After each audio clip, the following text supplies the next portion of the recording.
Now for something completely different. We're with our old friend Dick Winkles, Engine God. Means we're in Michigan, right? We are in Michigan, yeah. But this is not like your pretty house with your garage that has 2 lifts in it. Where the hell are we right now? We're at the new M1 Concourse in Pontiac, Michigan. It's a new auto cave kind of place, man cave place. So it's like a private, ownership track deal.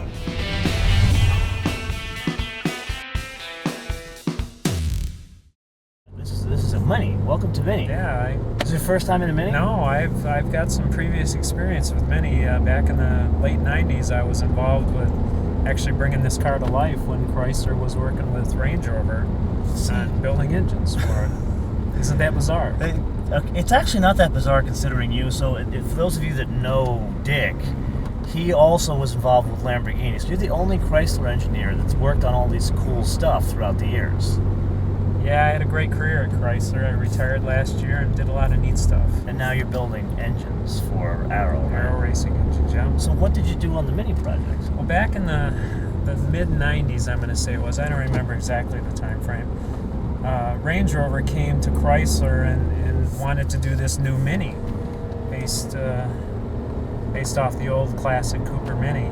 Yeah. And they needed an engine for it, so they didn't have the expertise or the manufacturing capability at the time. Yeah. So they came to Chrysler and said, we want you guys to build this new engine for us and manufacture it. So I was part of the initial team that went over to England and met with Mini for about a week with Range Rover. And but it was still part of BMW at that point. It was just when they had taken it over. Just when they had taken it over, yeah. We went over there and met with them, and they gave us their goals for the car, performance specifications, and we talked about the design of the engine and came out with a basic design concept for it. And eventually ended up building the 1.6 and the 1.6 supercharged motor for. And you did the engineering on that? Yeah, I didn't do all the engineering. I started with the original team that did it. Yeah. Not too long after that, I ended up going back to Viper. So let me get this straight. In your career, you've worked on Lamborghinis, Vipers, and Minis, all while working at Chrysler. Yeah, how about that? Huh? You know, if I wasn't pissed off enough at you for having 2 74 Super Duties, now I'm really mad. Yeah. So these garages here, this is like, you can buy one of these things. Yep, they're going to have 250 roughly garages here for sale. And of course you have one. I managed to buy one, yes I did. So now what did this used to be? Because this is right in the middle of the city. This used to be a Pontiac assembly plant back, I think it's roughly goes back about 100 years. They started building Oaklands here, I think it was. Oh, that's like pre-Pontiac. Oh, yeah. That's way back. Yeah, way back. Oh, look at this elevation change here. This is neat. Oh, wow. Yep. That is sneaky. So you come over the elevation change and there's a wall of tires. Yep. Nice hairpin left. Are you going to do the Viper on the track here? I've had the Viper on the track here already. It's a fun track, isn't it? It's a mile and a half. It's challenging. Mile and a half, 11 turns. It's not going to be a wheel-to-wheel racing track. Oh, so you and Ralph aren't going to race Viper? Unfortunately, no. Does Ralph have a joint here? Yes, Ralph bought in as well, of course. Yeah. Oh, so Pontiac. So tell me what they were going to build here? Well, I can't tell you exactly what all they built here over the years, but I believe this site built, at one time they built Pontiac passenger cars. I think they built Fieros here. I toured this place back in the 80s when they were building Fieros, 80s or 90s. So my car, I had a Fiero. I don't know if you know this about me. Yeah, I knew you had a Fiero. I got to get another Fiero, man. I got to get one of those formulas with a stick, 5-speed 88 with T-top. Get one with a V8 in, it's what you need. Tell you what, I'll buy two, and then you can make a special motor for my let's custom. put a V10 in it then. Hey, even better. I guarantee you no one has a V10 I would say you're probably Formula right about Fiero. Okay. I gotta tell you, the fact that we're going around lap after lap, and we're in the middle of Pontiac, Michigan. Like, this is Metro Detroit. Most racetracks, you have to go at least 45 minutes, an hour outside of the city, and this is, like, how far is this from your house? This is like 3.5 miles from my house. It's just down the road. Are you kidding me? No. No, that's why I had to have one. So this is not the only one. There's thermal out in California. Yeah. There's Circuito Ascari in Spain, and then there's one in Spring Mountain. Spring Mountain, which that's a good one. We did some stuff together at Spring Mountain. We worked together with Chrysler. Yeah. Love that place. These things I love these things, but like Spring Mountain, that's in, what is it, Pahrump? It's in the middle of nowhere. Yep, Even thermal is outside of Palm Springs. Yep. So it takes, 2 hours to get there from LA. You're telling me 3.5 miles from your house. Yep. And you are in Metro Detroit. Yep. Yeah, this is roughly 8 miles from the Fiat Chrysler headquarters over there. This is awesome. So you buy a garage. Yeah. And then you can just leave your cars in there or like use it as like a party do place. Whatever you want to do with it. It's yours once you bought it. It's wild. And do you get track time when you buy the garage? Yeah, you get a certain amount of track time. Now, what is this? Looks like a disused building up here. What is this thing up there? That building up there used to be the power plant for the factory. So what used to be for the whole GM factory? Provided steam and electricity and I don't know what all. But that's going to become one of the actors in one of these Captain America things bought it, and it's going to become a distillery. So you can go get drunk and then come over to the track. That's great. Yeah. Perfect. I love how you guys do things here in Michigan. It's wonderful. It's just wonderful. So how do you like the track? I love the track, man. Granted, I wish we had a different car. I was driving that John Cooper Works convertible. That would have been more fun for this. But today we needed to get something more grandpa-esque for you. Yeah, you don't want to make me more sick. Your speed, because now you got that big luxury car Challenger that you bought. Yeah, that's a real soft thing. Yeah. Or this, man, this is what a Mini really is more suited for, a more technical track. I could imagine if your Viper would be a handful on this thing. It wasn't that bad. I was a little intimidated at first coming out because I certainly didn't want to put a scratch on my Viper.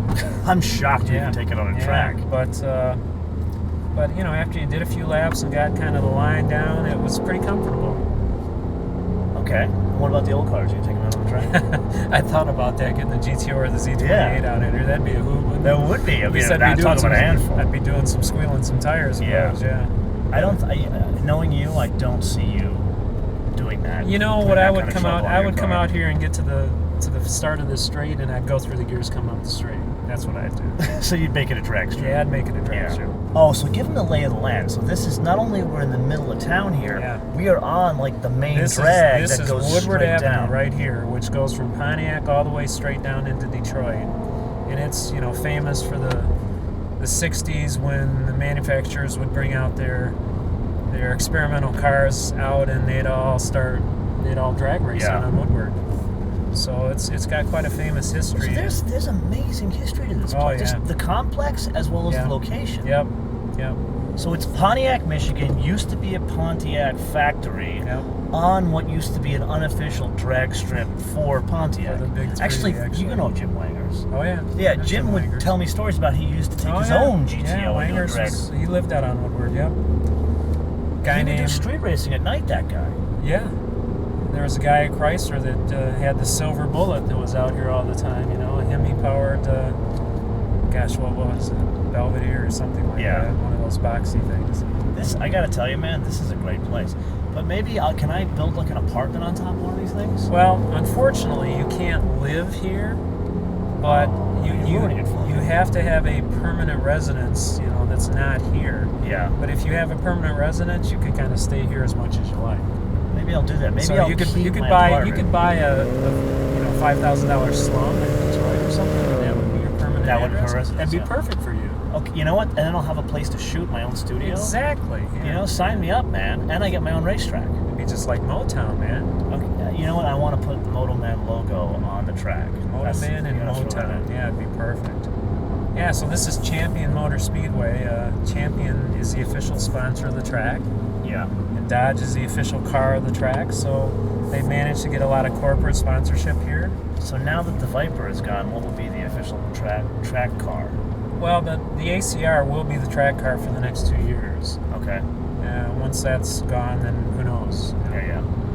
Okay, as we come around our last lap here, a couple things. Number one, have you been reading the comments of your GTO episode? I haven't. I gotta admit, I haven't really been reading them. Well, let's just say everyone agrees with me. You were a moron for selling Super Duty.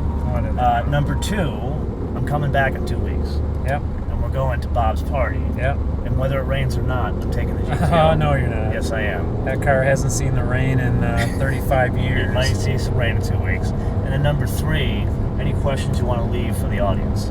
Questions. Yeah.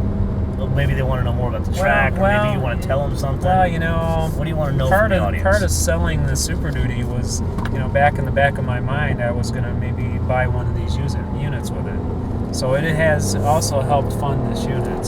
So you're saying now. So I'm justifying it a little more. You're changing your story. Last year it was you bought your wife a kitchen. Now you bought yourself real estate on a track. That's right. Yeah. What do you want to know from the audience? Well, okay. I sold the Super Duty. I bought a Hellcat, and I bought a new kitchen, and I bought an M1 garage partly with it. So doesn't that sound justifiable now? It sounds better, I'll admit that, but I don't know if it's justifiable considering where the market's going to go on that. Okay, so that's the question. In light of the new information, and we're actually seeing the proof here that actually bought one of these things. That's right. Did Dick make the right decision by selling the Super Duty and getting a Hellcat, a kitchen for his wife, and partially funding it's not fractional ownership, you own the garage. I own the garage, yeah. Straight out, you own the garage. Yep. Did he make the right decision by now adding the garage to it? Let me know in the comments below or via our social media, MotoManTV, all one word, MotoManTV, all one word, Facebook, Twitter, and Instagram. And we got to leave them with 2 things. They have to download our fans' new mobile application, which is now updated. Okay. So they can see many of your episodes, because you've been on the show. I think you've been on the show almost as much, if not more, than Ralph now. Oh, well, that's good company. That's very good company. And then number 2, we have to leave them with a fun fact. Tell them a fun fact, something they wouldn't have known about maybe the Viper. Here's an interesting one. Our very first mule car for Viper. Yeah, it's a white one. No, there was a car before that. Before the one with the GM stalks on it? Yeah. Yeah, it was a 78 Corvette that we took the body off the car, basically put an adjustable suspension frame under it and stuff for chassis development. So it was really a Corvette. It was the very first Viper mule. So that is a hell of a fun fact. Yeah. Okay. So from the old Pontiac plant in Pontiac, Michigan, we've just found out that the first Viper was really a Corvette, and the first engineer was, or still is, a major GM guy. Well, I wasn't the first engineer, but I was one of the first. One of the first. You bet. I love my old GM cars. Yep, you bet. Okay. Well, I don't think we're going to get better fun But facts as than you've that. noted, What's that? It's Mopar or no car for a guy like me. He turned with this morning, looked at this thing, and goes, "I'm not getting in that." It's not enough cylinders in that car. Yeah, but it's turbocharged, man. Yeah, well, that's torque comes in at 1250. Makes up a little bit of it, I guess. Man, look at the nice upholstery on the seats. Yeah, it's almost comfortable. Yeah.